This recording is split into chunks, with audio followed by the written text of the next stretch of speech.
UP और उत्तराखंड की खबरों के लिए एबीपी गंगा को सब्सक्राइब करें और बेल आइकन दबाएं। महाराणा प्रताप शिक्षा परिषद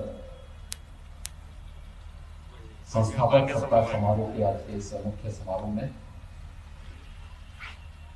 मुख्य अतिथि के रूप में उपस्थित उत्तर प्रदेश विधानसभा के माननीय अध्यक्ष सुविख्यात साहित्यकार और जिन्होंने भारत की वेदों की परंपरा को, उपनिषदों की परंपरा को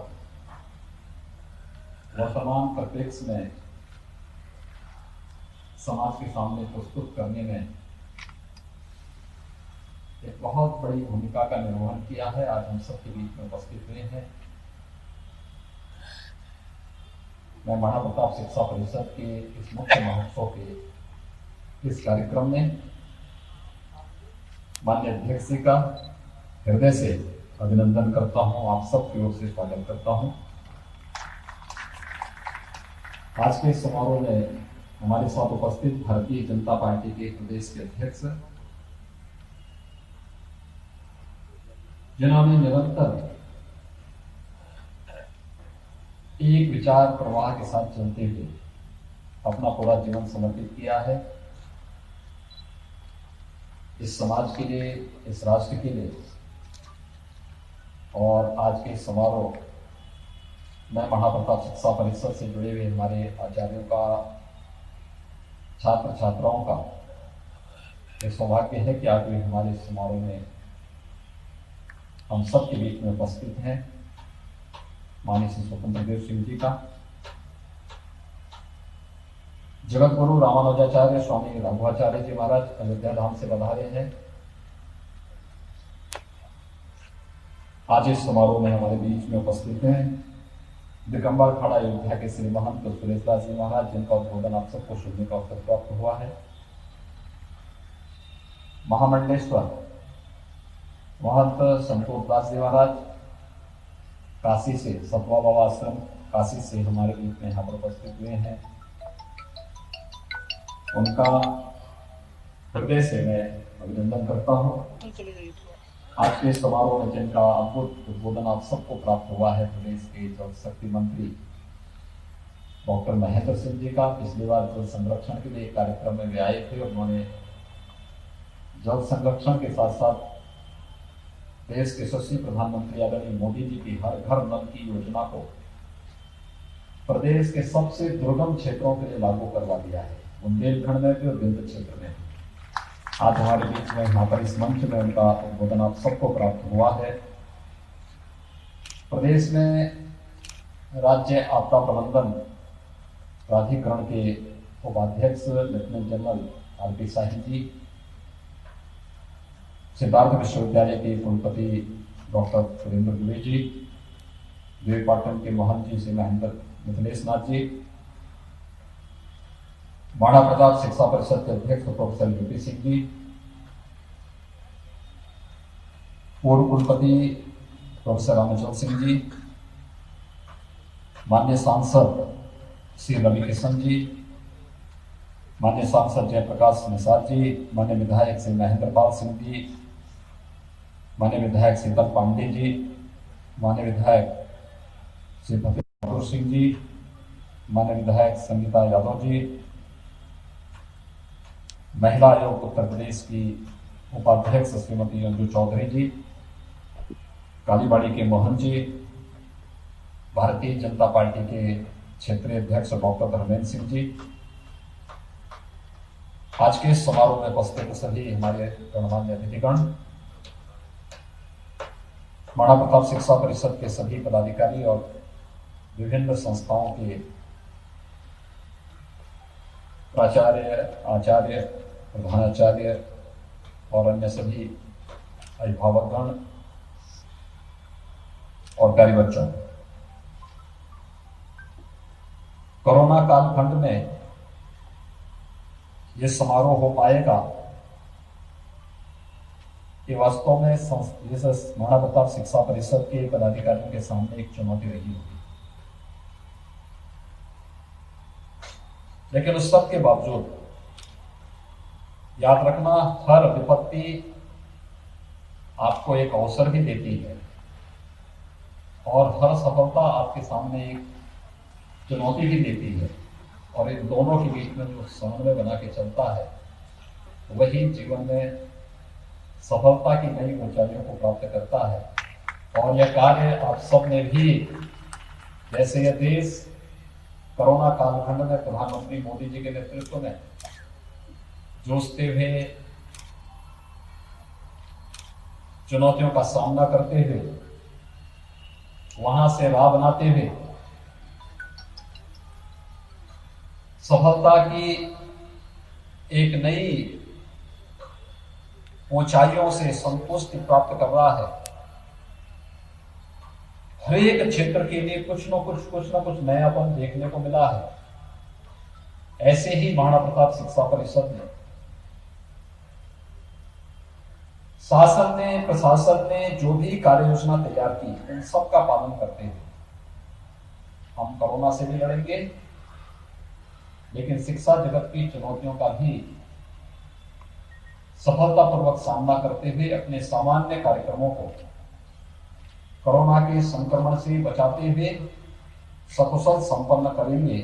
और आज का ये समारोह उसी कुशलता का, उसी सफलता का एक आदर्श उदाहरण बन रहा है, जिसमें लगभग 600 से ऊपर छात्र छात्राओं को पुरस्कार और स्कॉलरशिप भी यहाँ पर प्रदान करने अभी हमारे मुख्य अतिथि विशिष्ट अतिथियों के हाथों से उपलब्ध होगी।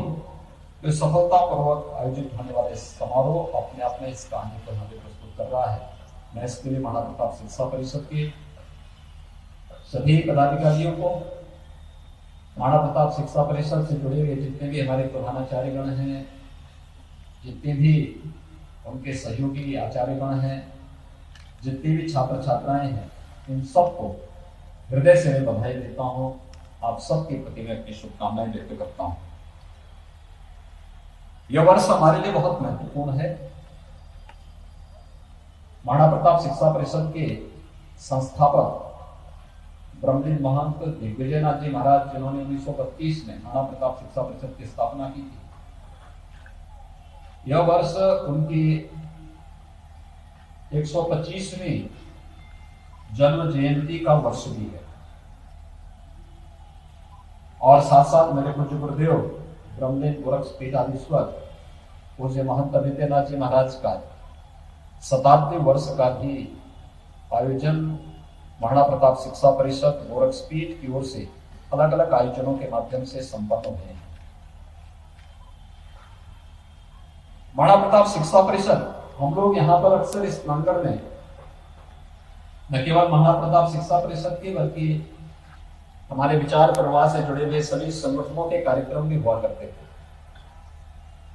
और मंच कैसे बनना है, कब बनना है, क्या होगा, कैसे होगा, इन सब झंझावतों से ऊपर उठाते हुए महाराणा प्रताप इंटर कॉलेज के प्रधानाचार्य ने और उनकी पूरी टीम ने महाराणा प्रताप शिक्षा परिषद के साथ मिलकर के इस 125 वर्ष और 100 वर्ष के इस विभिन्न प्रकार के कार्यक्रमों के दौरान गोरखपुर के वासियों को एक भव्य मंच भी प्रदान किया है। मुझे लगता है कि एक सप्ताह में हमारा दूसरा कार्यक्रम इस मंच पे हो रहा है। तो मैं उस पूरी टीम को भी इस अवसर पर बधाई देता हूं और हृदय से धन्यवाद भी देता हूं, क्योंकि इस मंच का उपयोग तो हम ही लोग बार बार करते रहेंगे। इसलिए एक अच्छा मंच देने के लिए भी मैं उन्हें हृदय से धन्यवाद देता हूं, अपनी बधाई देता हूं और संस्थाएं इसी प्रकार से आगे बढ़ती रहें, इसकी शुभकामनाएं भी देता हूं। याद रखना, हमारे यहाँ हमारे पूर्वजों ने हमारे पूरे जीवन को पाप और पुण्य को शब्दों में जोड़ करके रखा है। ये मान्यता है कि हम अच्छा करेंगे तो हमें पुण्य प्राप्त होगा, बुरा करेंगे तो पाप की भागीदार बनेंगे। और ये हर एक व्यक्ति के जीवन में भी यही सत्य होता है। आपका जीवन आपके कर्मों से अगर आगे बढ़ता है, आपके कृतित्व से आगे बढ़ता है, आप अपने लक्ष्य को यशस्वी बनाते हैं, तो वह न केवल आपके लिए बल्कि जिस संस्थान से आप जुड़े होते हैं उस संस्थान के लिए, आपके सहयोगियों के लिए और समाज के लिए वह एक प्रेरणा होती है, एक नया मार्गदर्शन होता है। आगे बढ़ने के लिए उनके सामने ढेर सारे अवसर होते हैं, लेकिन अगर आपका कृतित्व ऐसा है कि जो आपके लिए स्वयं के लिए बोझा बन जाए, तो उस बोझे को लोग फिर स्वयं के लिए भी बोझा मानने लगते हैं। और मुझे लगता है कि वह व्यक्ति अपने लिए भी, समाज के लिए भी और पूरे देश के लिए भी बोझा बन जाता है। संस्थाओं के साथ भी ये बातें होती हैं। संस्था का जो प्रमुख है, वहां का प्रधानाचार्य होगा, प्राचार्य होगा, प्रभारी होगा, उनकी जो टीम है आचार्यों की, शिक्षकों की, अभिभावक और छात्र, ये सभी मिलकर के एक साथ जिस एक टीम का गठन करते हैं, ये टीम अगर एक साथ मिलकर के उस संस्था को एक नई ऊंचाई के रूप में आगे बढ़ाना चाहते हो, तो संस्था यशस्वी बनेगी। यशस्वी बनेगी तो न केवल आत्मसंतुष्टि की अनुभूति उस संस्था से जुड़े हुए सभी लोगों के अंतःकरण में होगा, बल्कि जो भी उस संस्था के संपर्क में आएगा, उसके साथ जुड़ेगा, उसे स्वतः आत्मसंतुष्टि की अनुभूति भी होगी और वह अन्य लोगों के लिए भी उसे उदाहरण के रूप में प्रस्तुत करने के लिए बार बार उसका नाम लेगा। उस एक लक्ष्य को प्राप्त करने के लिए हमें कार्य करना होगा। याद रखना, जीवन में हमारा जो सबसे बड़ा उद्देश्य होना चाहिए, कैसे हम अपने लक्ष्य को प्राप्त करने के लिए अपने कृतित्व के माध्यम से स्वयं को, अपनी संस्था को, अपने आसपास के प्रवेश को यशस्वी बना सके, प्रेरणादायी बना सके, लोग उसका अनुसरण कर सके, इस प्रकार का बना सके। और महाराणा प्रताप शिक्षा परिषद के सामने चुनौती, विभिन्न संस्थाओं के सामने चुनौती निरंतर बनी रहेगी। आज देश बहुत अच्छी दिशा की ओर बढ़ा है, दुनिया भारत का अनुसरण करते हुए दिखाई दे रही है। आज से 5-7 वर्ष पहले दुनिया में क्या हो रहा है, अमेरिका में क्या है, यूरोप में क्या है, वह भारत उधर देखता था। और आज यूरोप और अमेरिका में इस बात को देखा जा रहा है कि भारत क्या कर रहा है, हम भी उसका अनुसरण कर सकें, उसके लोग बन सकें। ये नेतृत्व पे निर्भर करता है, हम किस लोगों बनेंगे या अपने व्यक्तित्व और कृतित्व से ऐसा उदाहरण प्रस्तुत करेंगे कि लोग हमारा अनुसरण करते हुए दिखाई दें। अगर देश के अंदर ये हो सकता है, तो फिर देश के भविष्य का निर्माण तो इन्हीं संस्थाओं से होना है। संस्थाओं के माध्यम से क्यों नहीं हो सकता? हर एक संस्था अगर इस संकल्प के साथ आगे बढ़ेगी तो निश्चित ही देखते ही देखते भारत हर एक क्षेत्र में विश्व गुरु के रूप में पुनर्स्थापित होने में उसे कोई देर नहीं लगेगी। और राष्ट्रीय शिक्षा नीति उस दिशा में आप सबका आह्वान कर रही है। भारत ने जो वर्तमान में नई शिक्षा नीति के रूप में राष्ट्रीय शिक्षा नीति इस देश के अंदर लागू की है, मैंने 4 दिसंबर को भी आपसे कहा था, हर एक विद्यालय राष्ट्रीय शिक्षा नीति के उस ड्राफ्ट को अपने यहां ले, विद्यालय के वरिष्ठ शिक्षकों की एक टीम उसके अध्ययन के लिए लगाएं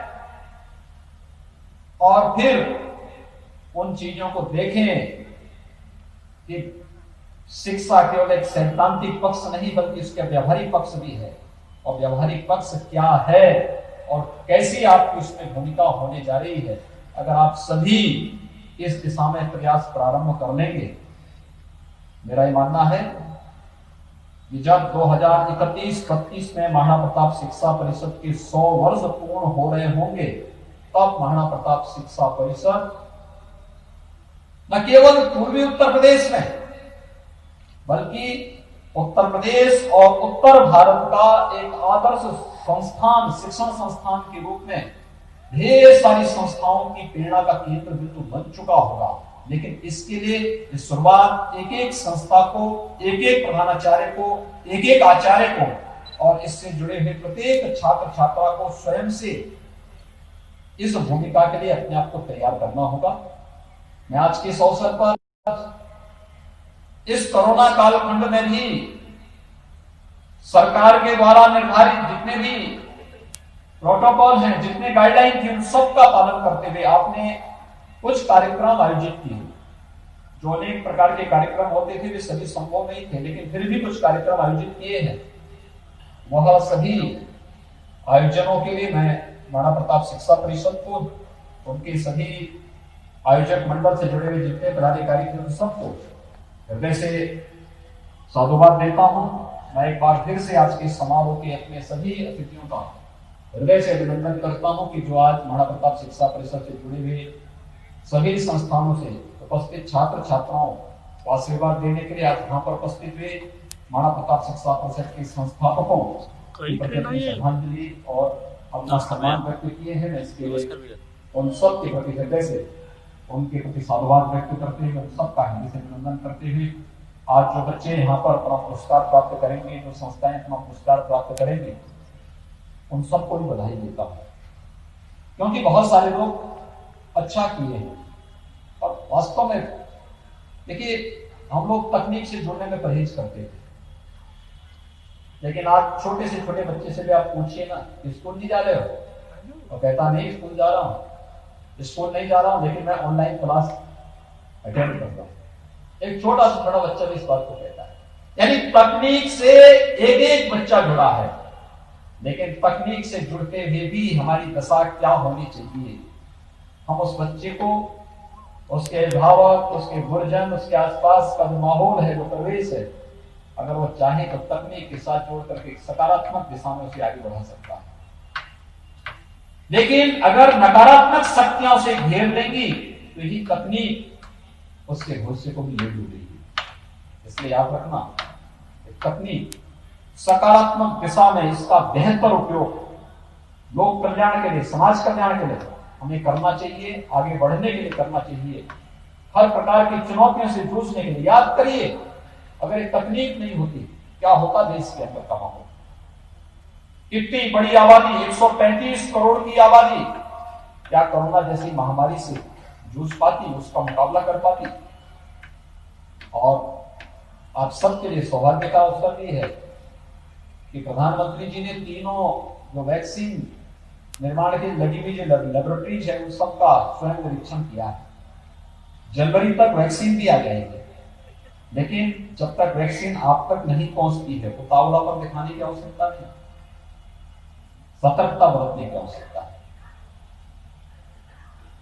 जो सबसे पीछे एक बैनर लगा हुआ है कि 2 गज की दूरी और मास्क जरूरी, हम इसका पालन जरूर करें, इसी में हम सब का हित है। मैं आज के इस अवसर पर एक बार फिर से महाराणा प्रताप शिक्षा परिषद के इस समारोह के मुख्य समारोह में, महाराणा प्रताप संस्थापक समारोह, सप्ताह समारोह के मुख्य समारोह में अपने सभी अतिथियों का हृदय से साधुवाद व्यक्त करते हुए सभी छात्र छात्राओं को, संस्थाओं को हृदय से बधाई देते हुए आप सबके प्रति अपनी शुभकामनाएं देता हूं।